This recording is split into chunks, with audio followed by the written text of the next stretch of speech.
Hey, hail and well met. Welcome to the pre-show hangout for Book 3, Chapter 20 of the Westgate Irregulars campaign. Do I have to say that when I DM? Do I have to remember No. what chapter? Good, because that's not happening. I'm sorry. Yeah, you can say whatever. Someone else can be in charge of number remembering, because it's not what I do. Ever. We're really bad at it. Jesus Christ, Yang Yang. Oh, man. Well, that is a fork in plate. Yes. Everybody raise their hands. If you have a fork in your hand. Randy. Well.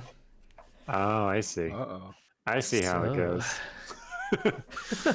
Listen, I have not been able to stop all day. I didn't even have time to make dinner today. My husband made dinner. Yeah. Oh, that's nice. So I'm gonna eat. Yeah, especially because he's much better totally than me at taking leftovers that are not full meals and then turning them into a meal, which I need a recipe. I'm a recipe person. So he made this lovely meal and I'm going to eat it. Yeah. Talk amongst yourselves. You should absolutely eat it. Just, you know what please. Okay, thanks. So, Randy and Eric, how's your week going?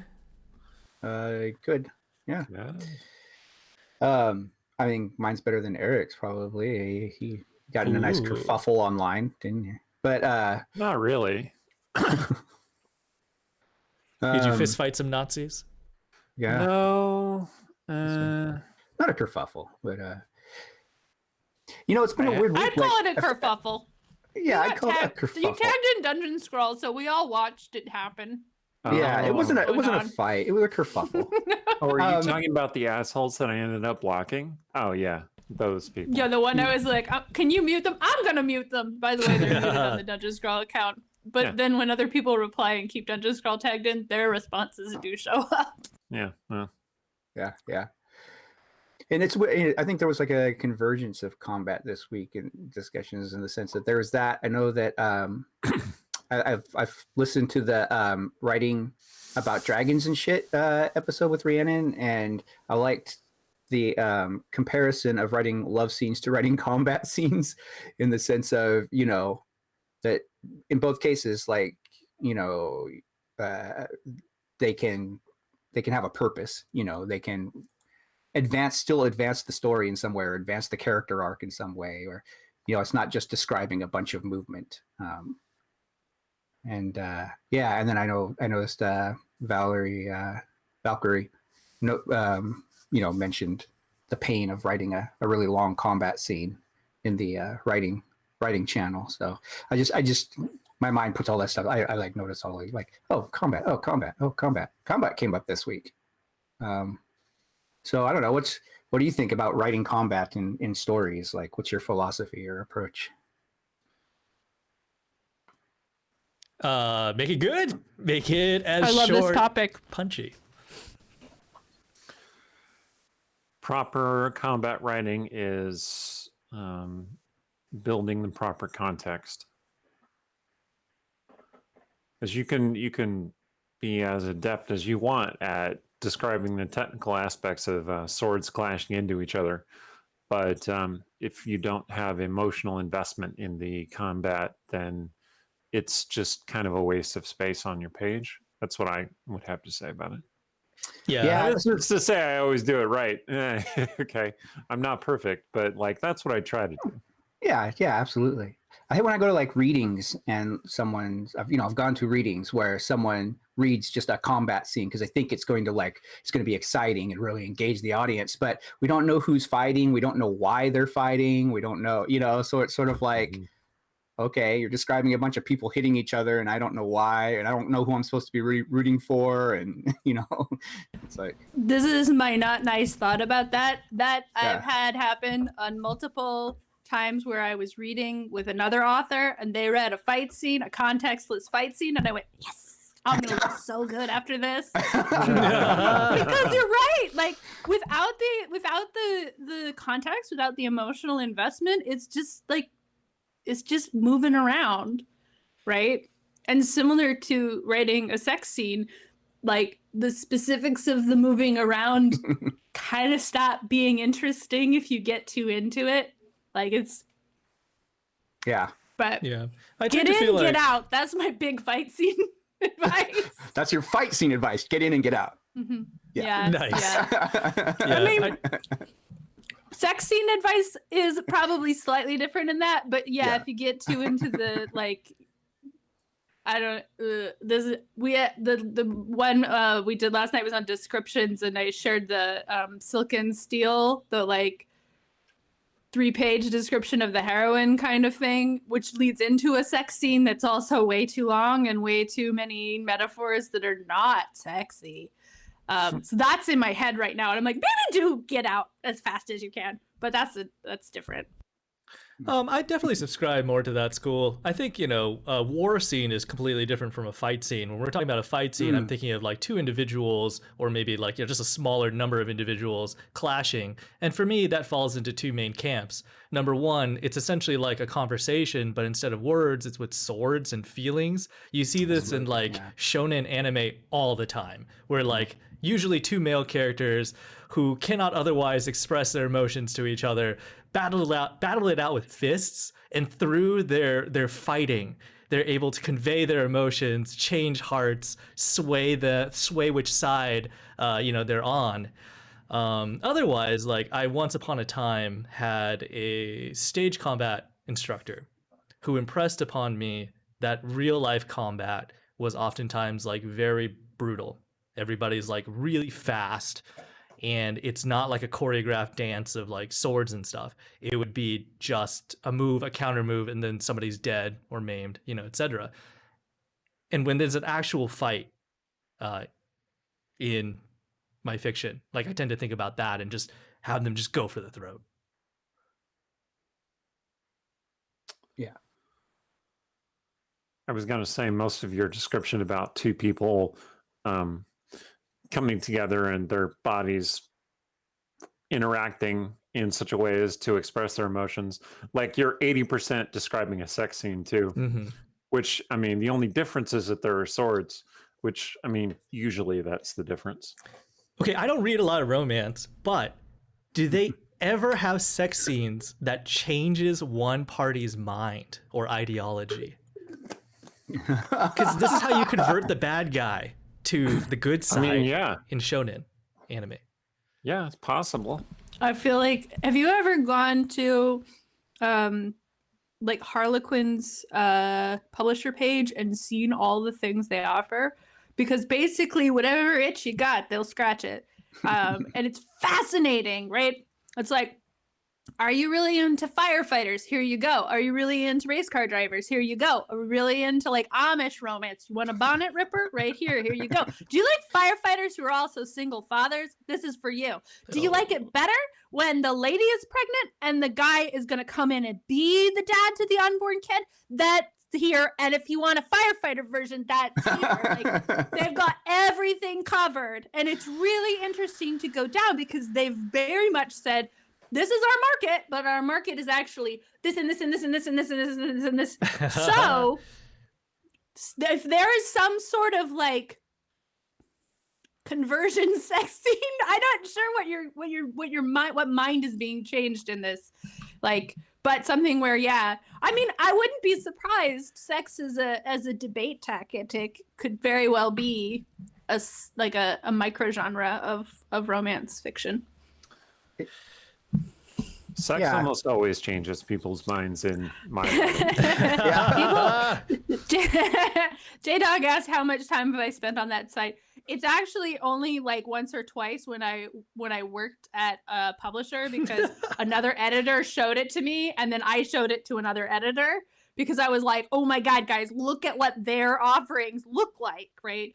Because especially for like Forgotten Realms is like, it's like this, but then you do see a little bit of split. Like, do you want it more epic? Do you want it more sword and sorcery? Do you want it more high fantasy? Do you want a little mystery in your sword and sorcery? That's over here. Would you like it to be a lot of magic or not a lot of magic, or a lot of monsters or not a lot of monsters? Like, those are the things you think about when we're sort of subdividing up like what offering is under this umbrella, and their umbrella is a different shape and pattern and has other things under it.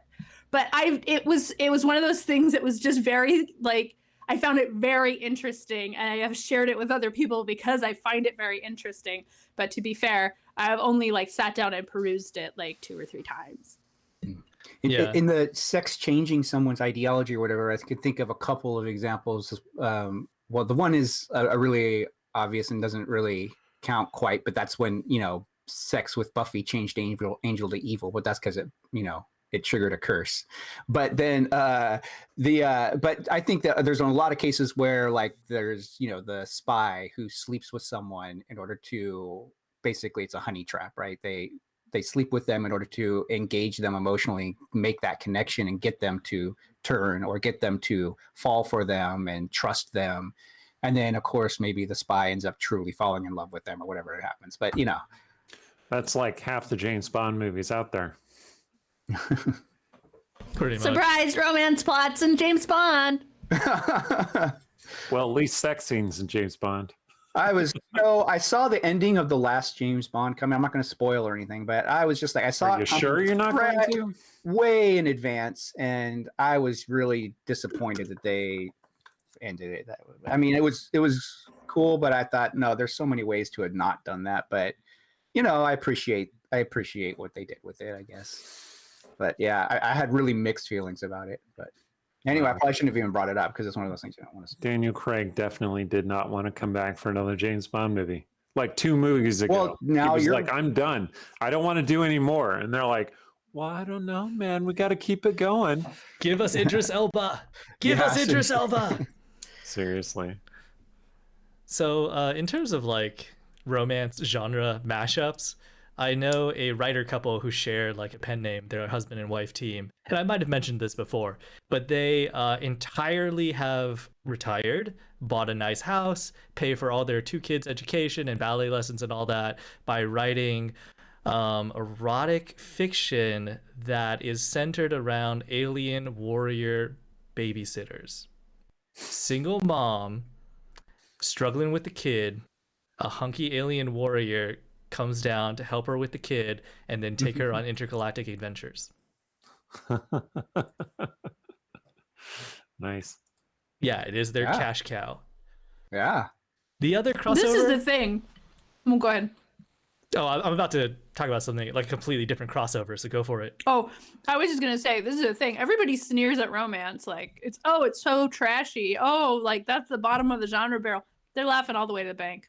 Like, Yeah, totally. romance novels is it's really popular, and their readers are voracious. So if you can publish romance novels at a quick clip, you will not hurt for cash.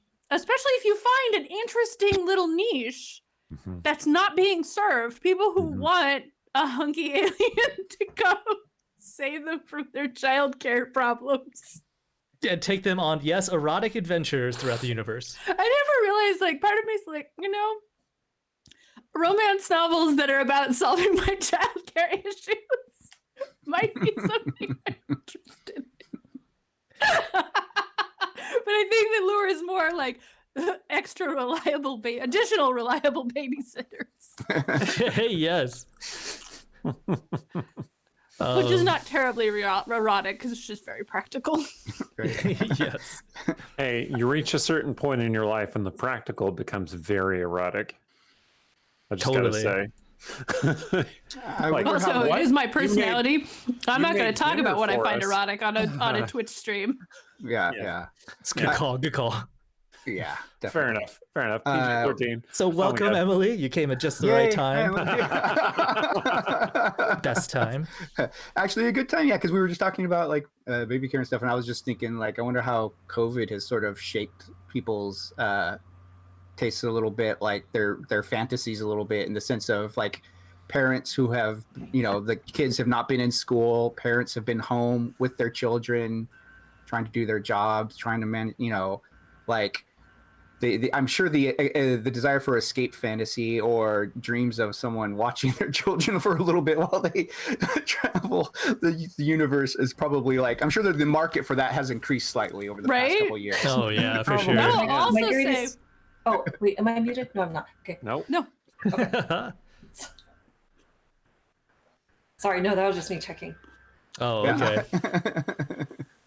So the other crossover I want to talk about, but Aaron, did you have something you wanted to bring up about that alien thing? I was going to say the other thing I noticed is when you say that, I'm like, ooh, intergalactic trip, like out somewhere interesting. But honestly, for most of my life, I've found the idea of space travel incredibly terrifying and anxiety inducing. When I was a kid, my mother like went through this phase where like she really wanted to introduce us to like how cool space is. She painted this mural of like the universe on the kitchen ceiling. But I was like, no, black holes are in space and I will die if I fall in a black hole. I was terrified of black holes at the age of like 8 or 9. And so like I have never been like, yeah, I could go to Mars. I'm like, you assholes can go to Mars. I'm staying here. I don't want to be in the cold void of space. It is the opposite of everything I like. So, but at this point with COVID this long, I'm like, ooh, if I went to space, it would be different. I would not be in this house. Yes. So some friends and I have recently been playing a incredibly popular indie role-playing game called Mothership. Has anybody heard of this? It's basically space horror. Like Aaron would hate it. Previous Aaron would probably hate it. Maybe you'd be more amenable to it now. I'm more okay reading fiction set in space, but at any time, like there's that one scene in Firefly where they're on the outside of the ship, right? And like, what's her name? River turns around and is like, ooh, and Simon's like, oh no, I am a Simon. Like, don't look at it. It's too big. I don't even like going out in the country and looking up at the sky and like contemplating the enormity of it. It makes me feel very freaked out. So it's a space horror game along the lines of Alien or Event Horizon or something like that. And the mechanics are so brutally punishing that you basically just don't succeed at most of the things that you do unless your character has incredibly high stats across the board. Because it's all a percentage thing and you have to roll under your stat, but most of your stats will be in their 30s or 40s. Anyway, so somehow we have survived long enough that the GM found it necessary that when we tried to escape the planet that we were near, like a moon, shot a harpoon at our ship and pulled us down to the planet. And I'm like, oh, I see. This is a Dead Space thing. I get it. Okay. We're all going to die. I get it. I love Dead Space. Fun. I wish they kept going with that franchise. So I see that one of the viewers asked, maybe this is like more towards Eric and Aaron, did you ever figure out Ed's pen name for his romance/erotica series? No. Has anybody ever claimed that? No. Not that I know of. Sometimes I wonder if Ed's. Sometimes I wonder if Ed just. Sometimes Ed tells me things, and I'm like, "Is this true, or are you just telling a story to see what happens?" Because I don't think. I think sometimes it is absolutely true, and sometimes I think he's fucking with us. Yeah. But it's entertaining, at least. So, I don't know. Oh man, somebody made a really great Firefly joke in the chat. I'm just gonna let people enjoy it. You could just read it out loud for people who aren't reading chat. Well, yeah, but then I'd have to like pronounce the person's name, and I can't because it's just a bunch of consonants. Yeah, always difficult. But the joke was, did they clean the harpoon after by putting it in the wash? Oh, nice. Took me a second. It's good. Oh my God. Man, yeah, nice. Right. Anyway, sad but nice. Yeah. So we've talked about fight scenes, and then we talked way more about sex scenes. Yeah. And I feel like the crossover of the two is actually in martial arts pornography. Now that I think about it. I don't know if you guys have ever stumbled upon this really odd... That's a thing. Like hentai? I've never seen it. Nope, not hentai. Like, imagine Crouching Tiger, Hidden Dragon, but instead of like sword battles or fists punching, they are like having sex with each other, and they're yelling out moves like "Thousand whipping lotus tongue of the heavenly divine pagoda," and then he does something to his partner, and the partner's like, "Oh my god, oh, I'm being defeated. Your technique is incredible." Oh my god. Oh wow. my gosh. It is Oh, Dragon wow. Ball Z meets just pornography, I guess. But yeah, it's really hilarious stuff. I don't know Wow. who actually finds it erotic, but there's like enough of it coming out of China. It's been coming out of China for like decades. I stumbled upon I'm this when I was a just- child, and I just want to know in Start what the life. situation now someone would shout out, "It's over 9,000." yeah. Just, I haven't actually watched Dragon Ball Z, so that's all I know about Dragon Ball Z. It's over 9,000. Yeah, and they have wires. Like, they'll be flying through the air. There will be wires. There will be like everything that you expect out of like a martial arts film. But it is Yeah. sex. Wait, this is film, or I was like Yeah, movies. live action? film? Live action. Yeah. Oh my god. Go do some YouTube Googling or something, No, I think I after shan't, this. but- Like, yeah. Introduce your wife to a whole new Wow. world. Be like, this is my fantasy. Can we like Maybe it's an April Fool's joke or something. Yeah, that's right. But there's not just one of them. There are many. I mean, Wow. what It's a has its genre. own subgenres? I mean, I guess I should cease to be surprised by anything anymore, but I continue to be. I mean, there's definitely someone can imagine it. It's out there, I guess. Yep, absolutely. And there's some small market for it. One of our viewers linked one example, the Wikipedia article in the chat. Oh, excellent. Right. Click at your own risk. Yeah, I mean, it's Yes. Wikipedia, so how. That's true. It's Wikipedia, so it's not going to be explicit. Yeah. But Going to be we did not very have a straightforward category and for factual. firefighter ninja romance novels, to my knowledge. However, if we have time, I will tell you the most bananas romance novel book that I've ever seen is actually, I guess it counts as paranormal romance, but my friend Don sent it to me because he told me about it, and I was like, that can't possibly be a thing. And so it came to me with a Post-it on it that said, it is a thing. Ooh. It is a story. It is a series. It's about 7 brothers who are all Viking, vampire, angels. Nice. The prologue of this that describes how they became vampire Viking angels is absolutely bananas. Apparently, the Vikings were so sexy, but the one Viking, their father was so bad, and maybe they were bad too, that God literally told the archangel Michael to make them into vampire angels so they could fight Satan. Wow. I brought this. It's hilarious. I brought it to a writing retreat once, and my friend sort of opened the middle and read it and discovered the part I never got to because really I got all I needed out of the prologue. That the Vangel, as they are called, Nice. that's vampire angel, Nice. has a halo around his penis. Yep. Oh, amazing. Oh my Nice. god. Incredible. Did you ever read the Black There's Jewels no- series? No shame if that's your thing, but Yeah. Ribbed You have for- to- ribbed for you your have to pleasure. admit it's. What's that? Ribbed for your pleasure.